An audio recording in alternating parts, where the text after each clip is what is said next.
қайын сіңлілерімді ұнатпаймын. Мен бір отбасының ерке қызы едім. Кезінде алып қашудың құрбаны болдым. Бұрын танысып біліспеген ауылдың жігітіне тұрмысқа шықтым. Менің сорма қарай ол көп қыздың ішіндегі жалғыз ұл екен.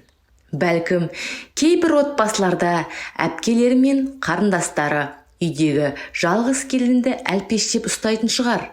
Бірақ мен ондай бақытқа кенелмедім. Алғашқы келін болып түскен күннен бастап енем мен қайнапа, қайынсіңлілерім маған сын көзбен қарады. Күндер өте келе, олар мені отбасы мүшесі деп есептемейтін болды. Бұл да біреудің алақанға салып аялаған баласы. Оны ренжітпейік деген ой қаперлеріне де кіріп шықпады. Ол аздай енем жұмған алақаны ашылмайтын сараң адам екен. Қаймақ демей-ақ қоялықшы, майды қоймада сақтап кілтке салатын. Оның шашына оралған бір уыс сылдырлаған кілттерін көргенде, әсіресе аяғым ауыр кезде сілекейім шұбыратын. Әр күнім тозаққа бергісіз өтіп жатты. Бастапқыда келінді қатал ұстау, берік дәстүр деп көңіл бөлмеуге тырысатынмын. Өзіммен қатар түскен келіншектерге қарасам, олардың жағдайы дәл менікіндей емес екен. Отбасы мүшелері жаңа түскен келінді қатарына қосып, енесі сырласындай, қайынсіңлісі құрдасындай жақсы қарым-қатынас орнаған. Тап біздікіндей кемсітушілікті байқамадым. Осыдан кейін менің де іштей қарсыласуға көшкенім байқалды. Енем мен қайынсіңлілерім тұтқырып сөйлесе, сөз қайтармасам да, қабағымды шытып жақтырмайтынымды білдіретін едім. Алғашқы қызымды көтергенде қайын жұртым тайлы тұяғы қалмай перзентханаға барып өздері шығарып алды. Екінші балама аяғым ауырлағанда қалада тұратын әпкем маған бұрын киген киімдерін әкеп берді. Арасында тіпті жаңалауы да бар екен.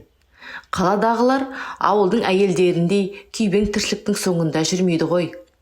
Ауылда ерте тұрып сиыр сауасың, бақшаны баптайсың, киім шақ келмейді. Әпкемнің түсі оңбаған киімдерін көргенде қайын сіңілім Айгүлдің көздері шарадай жанды. Сен үйде отырсың, ауылда мұндай киімдерді киіп қайда бармақсың, бізге бер деп бұйырып. Мен тұншығып даусымды қатты шығардым. Маған лайықсыз киім саған жараса ма, сенің де оқыған түгің жоқ. Қыз деген атың болмаса, менен айырмашылығың шамалы деп бетін қайтарып тастадым.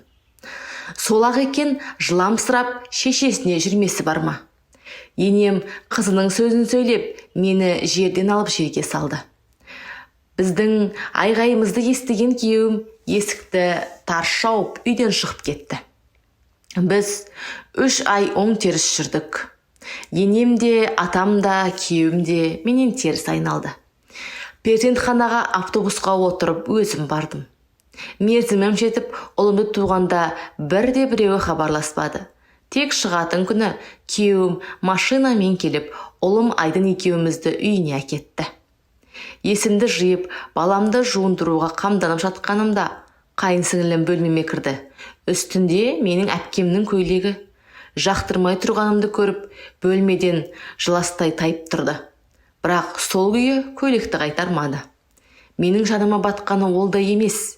Арада бір ай өткенде қайынсіңлімнің айдап салуымен мені күйеуім соққыға жықты. Денемді сипалап жылап отырғанымда бірде біреуі араша түспеді. Қайынсіңлім айызғанғандай сол күйі алшаң-алшаң басып жүрді. Ақыры бұл қорлыққа шыдап төзбегенмен бөлек шығу туралы мәселені көтердім. Туыстарды салып күйеуімді де көндірдім. Қазір бөлек отаумыз. Қызым 1 классқа барады. Ұлым 3 жаста.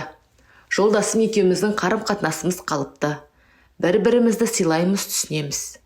Осындайда жас отбасылардың кей жағдайда бөлек тұрғаны да дұрыс па деп қаламын.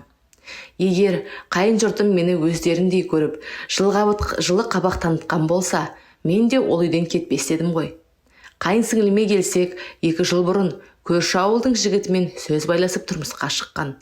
Алайда жараса алмай бір ұлы мен ата енемнің қолында отыр. табалағаным емес, осы бақытсыздығына өзінен басқа ешкім кінәлі емес қой.